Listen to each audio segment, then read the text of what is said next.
Hey guys, my name is Bill. And I'm Vicky, and we're the Marshalls. And today we're going to be talking about the movie... M3GAN. Don't provoke us or we will. Or M3GAN, whatever they did with that stupid E there that looks like a 3. They talk about it. Why don't you hit us with the plot line? The storyline itself. Okay, so as you know, this is a killer doll movie, which is nothing new. In this movie, a little girl is orphaned right in the opening scene where her parents are killed by a snowplow while they're driving to a ski resort. So her aunt takes guardianship of her. Her aunt is also works at a AI toy manufacturer thing, so think Furbies except with Alexa technology? Yeah. Sure, Alexa technology and in this like that. moment, I'm glad we unplugged ours. Fuck Alexas, they are annoying as shit. What else is interesting? The aunt takes guardianship over the little girl, and she obviously isn't a motherly type, and while they're working on a new AI, M3GAN, she decides to test it on the little girl, give her a best friend because she doesn't know what the hell to do with this little girl. She's never been a mother before. They become friends. The little doll learns the little girl's feelings and all that stuff. And like all these movies, all hell just starts to break loose. Kill people. It is fairly similar to the Child's Play, or the remake specifically, in terms of the plotline, the storyline. We've all seen Chucky, we've all seen Child's Play out. Oh, you mean this movie? A conversation when it came out that we were both like, why didn't they just call it something else? Well, this movie is here to do just that. Yes, Thank but you, with M3GAN. a female doll. I had trepidations about M3GAN based on the humor content of the Child's Play remake, which I did enjoy, but they relied heavily on the humor in that to take away from the fact that it's not that scary of a movie. Total dick. Case in point. M3GAN. Alright, so like I was saying, this movie doesn't reinvent the wheel. We've seen Child's Play. There's plenty of killer doll movies. There's Puppet Master. There's Dolls. There's Mommy Dearest. But, it's a good time. The AI thing is new in this world. Having killer Alexas and stuff is super fun, interesting. It got the job done. The acting by the kids in this movie was just rough. Specifically, there's a bully kid who... spoiler alert, again, gets killed by M3GAN, sort of. And is probably a serial killer in the making. But the kids just, they don't do it for me. They're shitty actors. They haven't learned the craft just yet. But on the other hand, there's Allison Williams, who you might remember from... Get Out. AKA the psycho bitch who, tries to kill the guy and Get Out, yeah. Daniel Kaluuya. I think... what I liked about this movie that I was a little nervous about was that M3GAN isn't all CGI. She's actually acted like a little girl is under a mask and makeup and stuff like that doing the movement, so it doesn't look all rickety. It really helps with the movement and making it believable. Made it look so much better than the CGI, overly smooth superhero bullshit that we get time and time again in these movies, so I really did like that. Which takes me into the dance. I have been dreading that part the most since the previews and trailer first came out. Because it's the one thing everyone's talked about so frequently. Well, she brings this up. I am a boomer at heart, unfortunately. I've never looked at fucking TikTok. But, anything that involves a dance or singing, I'm ultimate fucking cringe lord. I turned to him at the start of that scene, and we're like, here it is, are you ready? It's happening. And I looked at him and said, I'm a waitress at a bar restaurant, and I said to him, I'm gonna start serving tables using this dance. It's not that bad in this movie. It's, kind of funny. After the dance is going on, while she's dancing, she grabs like a paper cutter, like the old school, like you see in middle school, elementary school, that they slice paper with, and she breaks it off and then subsequently kills 2 people, like the 2 people that work at the company that created her, which is really sick.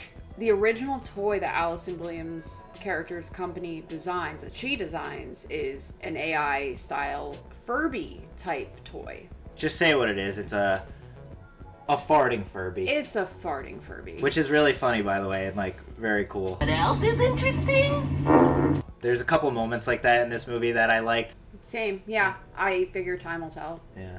When M3GAN is on the screen, sometimes you get visions of what she sees, and it's like the child's temperament and child's like how they're feeling, whether or not they should be drinking water or something, and their temperature. And every time it came on the screen, I couldn't help but be reminded of the scene in the original Terminator when the dude's knocking on the door.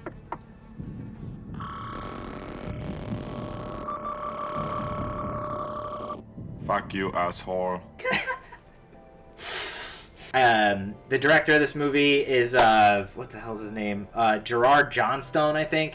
He directed a movie called Housebound, I think 2014. That was also really good and also very like accessible, easy to watch horror. Do you remember that at all? Okay. She doesn't remember it all, but it's super good, funny, and easy to watch, just like M3GAN is. The kill scenes are obviously not really on screen, but you get what you get. It's just a good time. Cinematography of this movie, It's fine. it's fine, exactly. There's nothing new here. There's no like overly dramatic scenes like or framing of the scenes. The soundtrack, I barely noticed it. I was more distracted by M3GAN singing. exactly. The soundtrack, nothing there, nothing really groundbreaking there. The scores, whatever. But yeah, super cringy moments where M3GAN. Sang. Oh my god. Take that out for me. I hated it. I heard this movie originally was going to be rated R, and there's going to be an uncut version, which is cool and all, and can't wait to see it. It just really doesn't need it. You don't what do you think about that? It got the job done. It left it up to your imagination for the most part, but it got right to the point. Yeah. You see the blood on the slicer thing, but that's it. You don't see it go into the guy or slice the guy, or when she kills you don't really need to see it. I'm glad it didn't take away from the movie for me. And in my opinion, them cutting out actually seeing the deaths, just the after effects of the death, like I said, you get the point, but it takes you back mentally to when the MPAA started having more of a hand in Friday the 13th, where they don't show the death, but the character died. I commend them for making this PG-13 because obviously they wanted to make some money, and obviously it did. Over $100 million at the box office, so kudos, it worked. This being a PG-13, they still say fuck, they still say shit, there's still kind of blood in it, it's still violent and dark with the kid's parents dying and all that. It's fine. A PG-13 movie these days is brutally violent and probably would have been rated R in 1988, so again, it's not that big a deal. I'm curious to see what else they do. What else they get involved in. So what she's talking about is it's Blumhouse and Atomic Monster, which is Monster is James Wan, who made The Conjuring, Saw, and Blumhouse obviously did Black Phone. They did all the new Halloween movies. So them coming together is kind of a big deal as far as horror movies are concerned. So it's what are they gonna do next? It's a modernized Masters of Horror in terms of today's. The term Masters of Horror very lightly, but these guys are at the forefront of horror movies these days as far as ones that are making it into the theater and all that. So yeah, could be cool, could be god awful, but with M3GAN, it was pretty good. So curious to see where it goes from there. What do you think? Same, yeah. I figure time will tell. Yeah. Boring. teenagers and stuff, younger kids can get introduced to horror very easily with a movie like this. Like, it's not overly violent.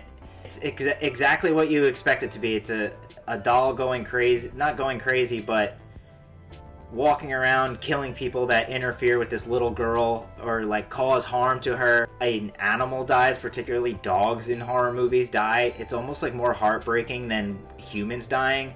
And spoiler alert, a dog gets killed right away, like 10 minutes into M3GAN being alive.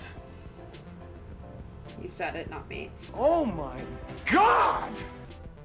Overall, what would you give M3GAN? 3.5 or 4 out of 5. Okay.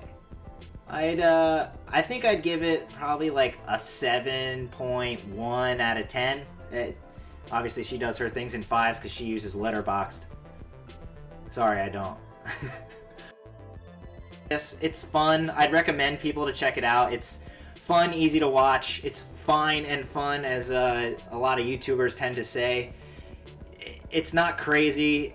It's not like mind-blowing. It's rewatchable for me, but that's also my opinion.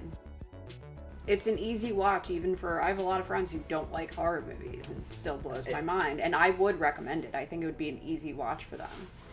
That's a good point. Like I said, like, I'd recommend people checking this out, but like Vicky said, you know, I could recommend this to people who don't regularly watch horror movies, which is a good thing, you know. It's like The Gate of now, you know, very easy to watch, Monster Squad-ish. Like, it's corny, cheesy, little kiddie horror, which is...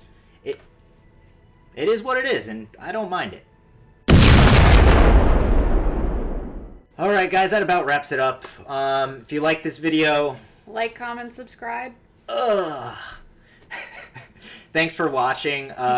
We're new to this, so, you know, if it's a little rough around the edges, just thanks for sticking it out. And, you know, we're going to try to keep it up as much as we can, whenever we feel like it, really. So, yeah, thank you.